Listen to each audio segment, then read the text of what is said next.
we will be going live in 5, 4, 3, 2, 1. We're live. Good morning, Owasso. This is the Twins with Owasso Live, and this is the Morning Loop. So, insurrection happens yet again. Palestine or Palestinian protesters descend upon Washington, and let's just say, I mean, you can see the picture there in the screen. I don't know if you can see are they able to see the picture? Yeah, they can see if they're watching, yes. Okay, so if you can see the picture of the Capitol, I think who posted that? Is it Patrick Beck David posted that? Yeah, I think the PBD so. podcast. So there's I'm talking about the other picture, the one that you had on the other screen there. Oh, yeah, hang on. Yeah, I'll pull that over. There's like smoke or something. In this one, yeah. I mean, can you tell what's burning?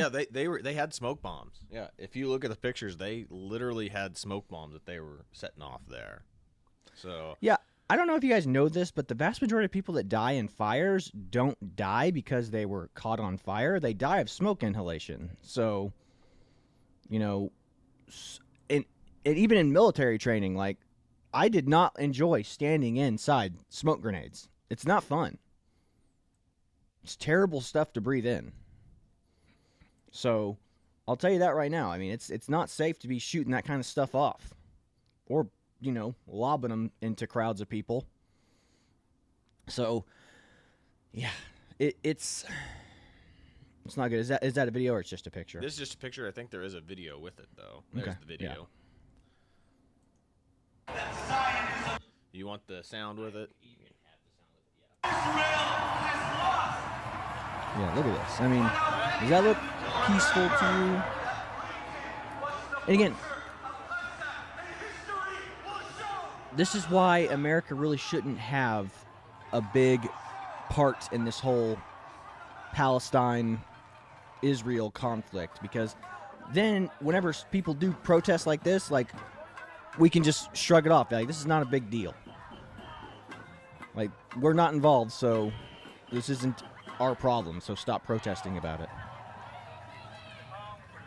That's the problem. This is a long-time, age-old hatred. Like, Islam despises the Jews, man. They despise Christians, too, but they hate Jews, man. They hate them. I mean, in Palestine's charter, their charter says to kill all Jews. I mean, that's like line one. You can't have peace with people like that. Police coming in, getting ready to break this stuff up. Yeah, holy cow.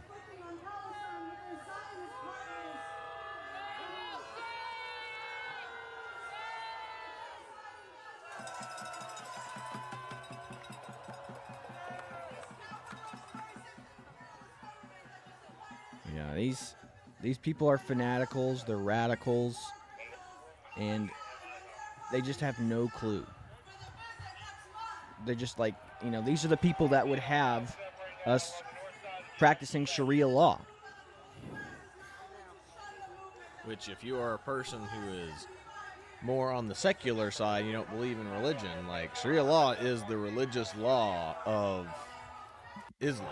Yeah, well, here's the thing, like, Islam is not just a religious prescription, it's a political prescription too. Like, Islam's not going to be happy until we have an Islamic caliphate here in the United States. I mean, there's already places in America here where they have a separate police force for Islam. Like, so I mean, they're not officially recognized by, like, the federal government or by any state or local government, but there will be people, like, there are Islamic appointed, like, police officers who go around and make sure people are following Sharia law. And they attack and get people for that. And, like, obviously the police can arrest them for doing that, but they have a moral authority police. And it's not just like with Christianity where, like, our moral authority or our moral policing is just that. It's just like we say, shame on you for doing that. They physically go in and get people and, like, try to jail them and give them repercussions for breaking Islamic law. So we have to be very wary of radical Islam because it's it is not. It's not just a religion; it's a political prescription as well. And we have all these idiots who are in charge. Actually, before we go over this Ilhan Omar stuff, why don't you pull up the Georgetown thing for me real quick? This one or this one? No, not that one. The Georgetown. So there is So y'all know Georgetown University. It's a relatively prestigious school here in the States. Well, there's a Georgetown University in Qatar. And we've talked about this before. Qatar is like the primary funder of modern college education. Like, they dump billions into colleges all across America. And you wonder why all these Islamic protests are popping up all over campuses and why they're so robust and big. And they're clearly not grassroots. They have tents set up. They have funding. These people who are doing these, despite the fact they're all idiots, they're well funded. Mm-hmm. And that's where that money's coming. It's coming from Qatar, the primary supporter of Islamic radical terrorism. I've got it pulled up, so whenever you're ready for So, yeah, I mean, just play it in the background. We don't need to hear anything. Okay. But this is Georgetown University in Qatar. And you know what the number one rule at Georgetown University... Go ahead and mute it. That way they don't need to hear the music or anything. You know what the number one rule at Georgetown, Qatar is? What do you think it is, Chad? Don't criticize Islam. Oh, wow. Yeah.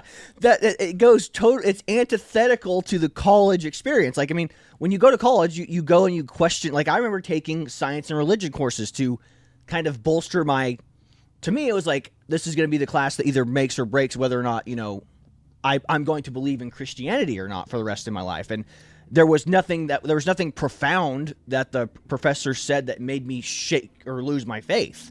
Now, there were atheist kids in the class who were like, yeah, well, there are tons of dumb religious people who just want to pray away, the sickness. And you're just like, okay, wow, that's a really straw man strategy you got there.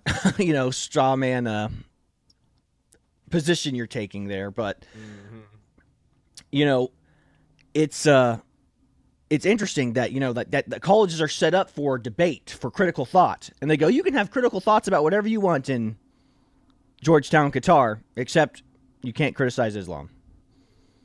You can't even talk badly about it. So it might be a American university in Qatar, but guess what? They still have to follow the Qatari government's rules. And if you say anything bad about Islam, they can expel you and probably jail and kill you. So just remember that. Here in the States, we allow freedom of expression, freedom of thought. That's an American university in Qatar where they do not allow that to happen there. Talk about whatever you want, just not Islam. Or you can talk about Islam, but it has to be positive. So if you wonder why all these crazy jihadis are here in the States and they're so fanatical and they're so radical, that's why. Because there is no challenging position to their ideology.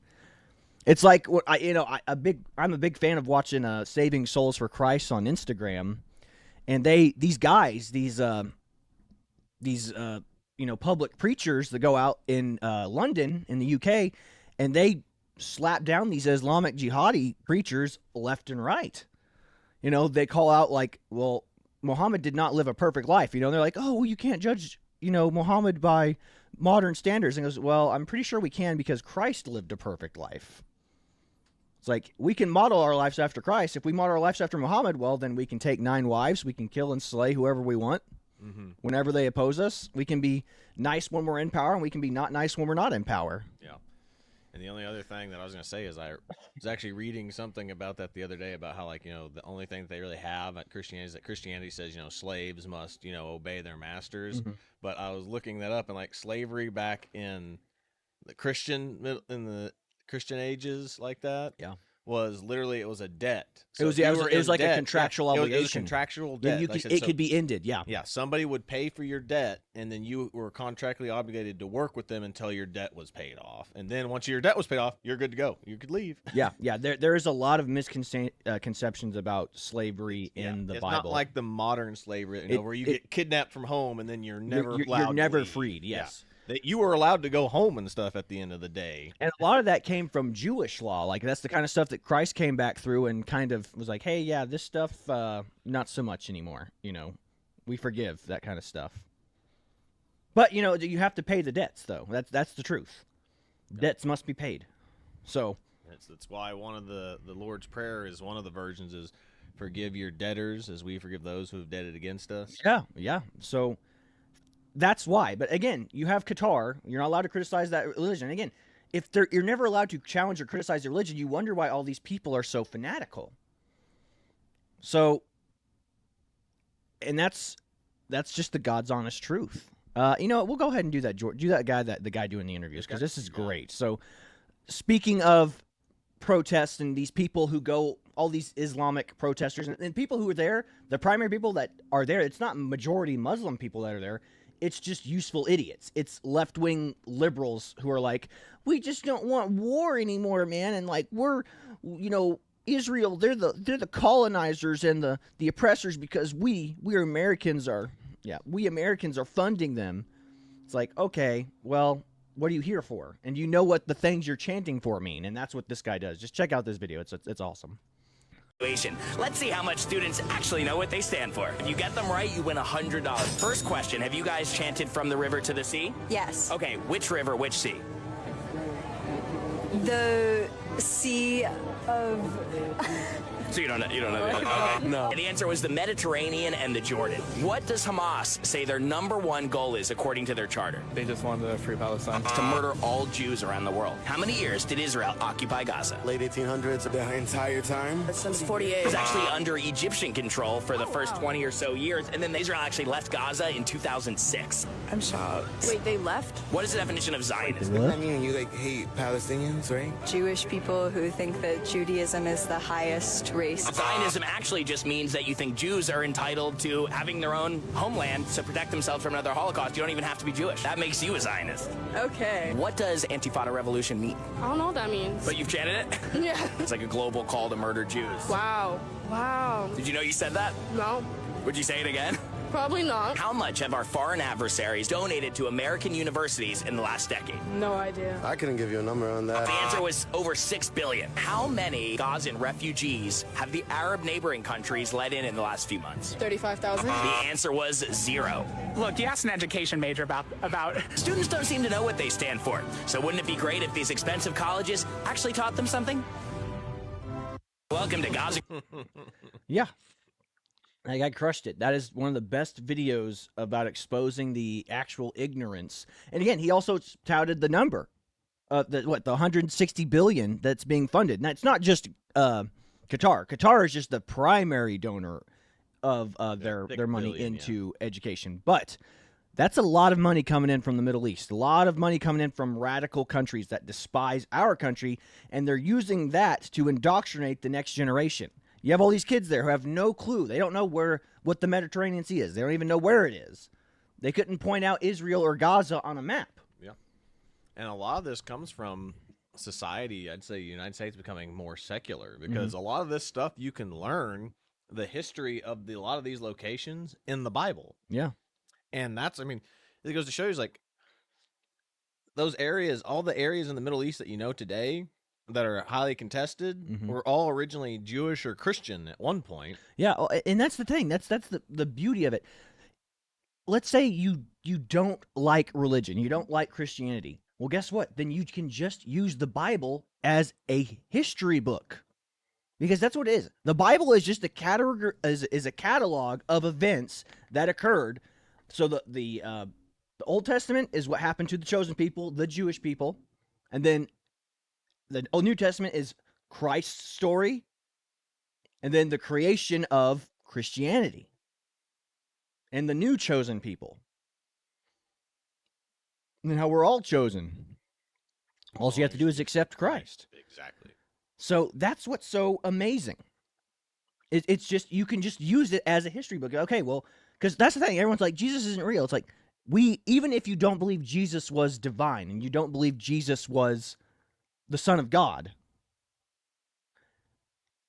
we know he is a real person. So it's just the catalog of his life. So you can just be like, after the resurrection, you'd be like, an imposter Jesus showed up and then pretended to be Jesus. It's his twin brother who'd been hiding for, for 33 years. Then he showed up and goes, I'm still alive, everybody. I'm still alive. You look at it that way. as a history book. But either way, it is a catalog and a chronicle of that story. Ironically, that's actually how Islam views Jesus' death. Mm-hmm. Yeah. So that's what we're talking about here. We're talking about people who have no clue. And again, the Islam, like again, one of my favorite sayings, it's just a platitude, but without lies, Islam dies. And that's the truth. Like, I mean, we're talking about a guy who was a literate warlord who had 9 wives, consummated his marriage with a 9-year-old. He married her at the age of 6, consummated his marriage with her at the age of 9. And then he was poisoned by a Jewish girl later on in life for slaughtering her family. And then he rode on a winged Pegasus to heaven. So, yeah, there's a lot of silliness in the Islam. But, yeah.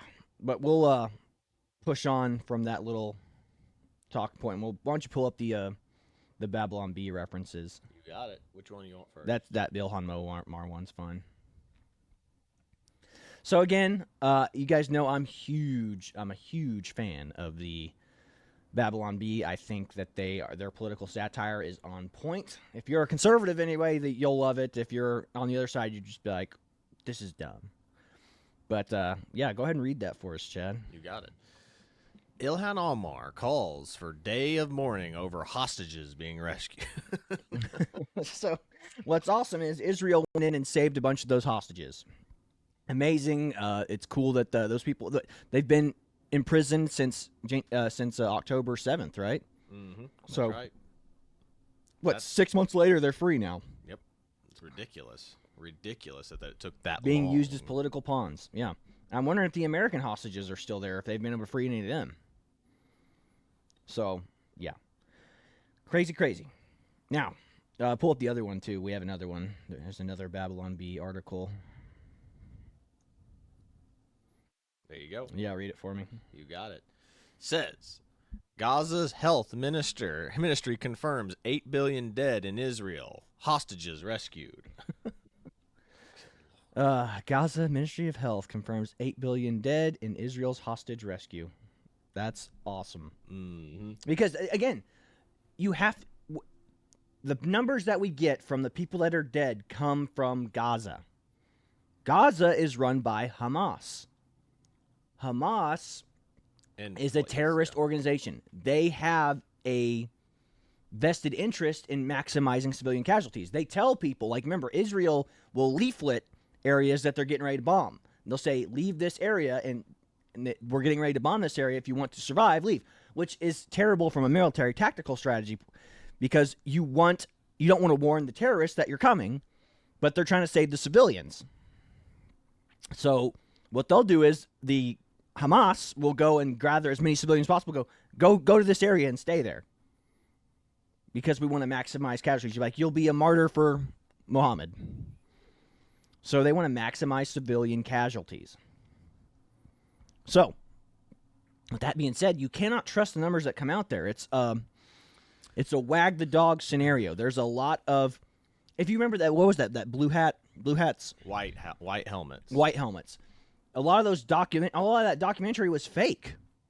Yeah. A lot of those people were exposed as crisis actors. Yes, and they proved, like I said, somebody reviewing it proved that they were using either the same footage or using the same people over and over again in the thing, because they found that one little girl was used in like 2 or 3 of the bombing, building bombing situations. You're just like, suspicious. Speaking of crisis actors, pull up that video of the lady picking up concrete. Oh, you got it. Give me 1 second here.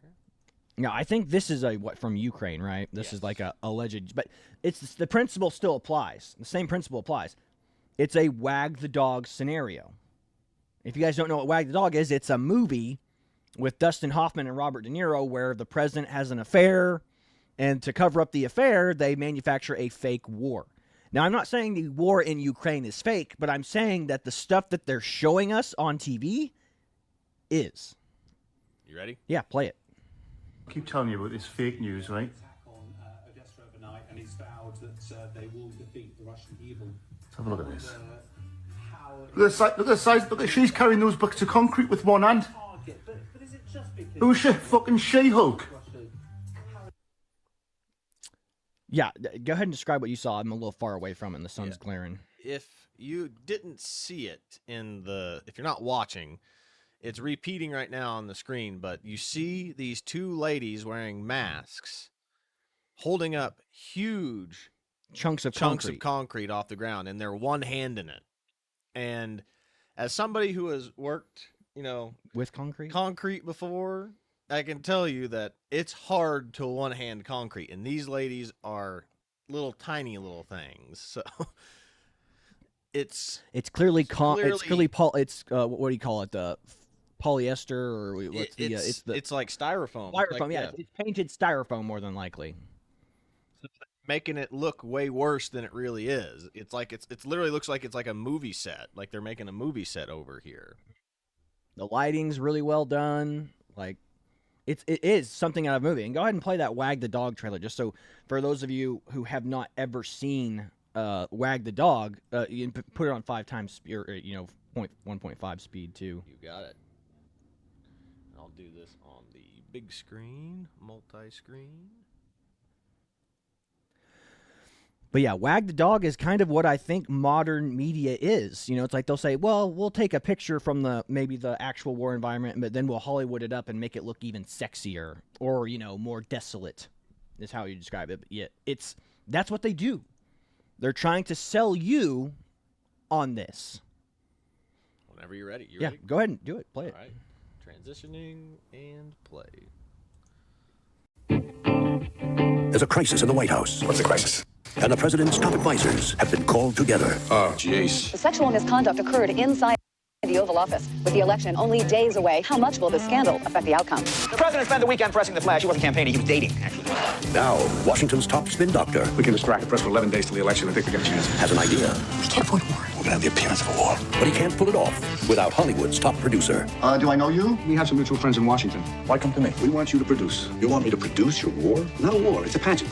We need a theme, a song, some visuals. We need, it's a pageant. New Line Cinema presents. How close are you to this? What do you want the kid to say? All the spectacle. I know we're all concerned for the president. I know we're all concerned for the president. I know that we're all concerned for the president. He didn't sell the line. All the drama. The president's going to go to war with Albania in about 30 minutes. Albania's hard to ride. These are chips. We need it for the armed position on the stream. It'll be a kit. We'll punch it in later, right? And all the effects of real war. Okay, put the village behind her. Give me some sound of screaming. Without the casualties. America has seldom witnessed a more poignant picture of... It's the same process with the last Schwarzenegger movie. You're the man. Albania. That rhymes. I can't believe we forgot a hero. It's like we sent him the Christmas card and we left out the fruitcake. There you go. Sergeant Schumann, if I may, welcome to this thing. How are you? Anybody want a beer? Because I could party. When it's cooking, it's cooking. From Academy Award-winning director Barry Levinson. When this goes national, I get to put it on my resume? Actually, no. What could they do to me? I think it won't be a house to kill you. Academy Award winner Dustin Hoffman. Politics at its finest. Academy Award winner Robert De Niro. How would you like an ambassadorship? That's my bail. Hell, I just do it for a story to tell. No, you couldn't tell it. I'm just kidding. No, it's just a pageant. It's a pageant. That's what it is. Wag the Dog. When the fit hits the shan, somebody's going to have to stay after school. Wag the Dog. That's what I think a lot of the stuff that we're showing the media is. It is all manufactured. It's all fake. Like I said, not saying that the wars themselves are fake, but what we see or what we are shown is a manipulation in order to get emotions high, to get public sentiment on their side. So that's what you have to think whenever you're being shown stuff. And particularly when it comes to Gaza, I can't tell you how many people, even military people who I'm friends with that are of the Islamic faith, like they just post this stuff. It's 24 hours a day. It's been nonstop them posting babies bleeding out, and in my opinion, what I think are some crisis actors. They're posting that stuff 24/7. Excuse me. And when they're posting this, it's been nonstop since October 7th, or since Israel decided to invade. There wasn't much sympathy from them when it came to Hamas going in and killing the Jews, but they just keep posting and posting and posting, going, our brothers and sisters in Islam. That's what's scary, is that's what they are reacting to, is that Wag the Dog scenario. It's not real, it's manufactured. I'm sure that there are people dying over there, don't get me wrong. But what you're seeing is the lens zoomed in on, and then if you zoomed out that lens, you would see a bunch of TV cameras, and you would see a bunch of people with fake blood pouring it all over the streets. They're going, this is what they want. So, I'm not saying that that's always 100% true. Some of the videos I'm sure are very real. But we should always view that stuff with an eye of skepticism. Because you never know what's true and what's not. Because if you zoom, it's all the same stuff with all those videos of people hating on Trump, all those media personalities going, you have look at this huge crowd of people that are here to protest Trump, and then you zoom out, and there's like 5 people like clamored together. Yep, and then the media zooms in on that one little spot. A perfect example. Remember the midnight game at TU, OSU versus TU? It was me, Chad, and like 10 TU students in the stands because everybody else was asleep. The game started at after midnight. Yep. Most people were hammered drunk in the daytime. Latest football game to start in history. Yeah, ended at like 3 a.m. I was there. And the camera guy goes, squeeze together. So literally, like people, like there were rival fraternity people and just, other fans of people from TU, and we all got really close together, and it made it look like, when it showed on the Jumbotron, it looked like the crowds were full because we were all bunched in together. So like, oh yeah, this is good. Like instead of it just being like, because it could have just been me and Chad going, yay, what's up, everybody? It's just us here. But no, they were like, no, get as many people together as we can so we can sell this. So that's how it is. That's what you're looking at. So that's about all we've got for you today. We actually ran way longer than I thought we would, but when we get talking, we just can't stop talking. So that's all we got for you today. This is the Twins with Owasso Live. Be sure to like, share, and subscribe so you too can stay in the loop. God bless you. See you later, everybody.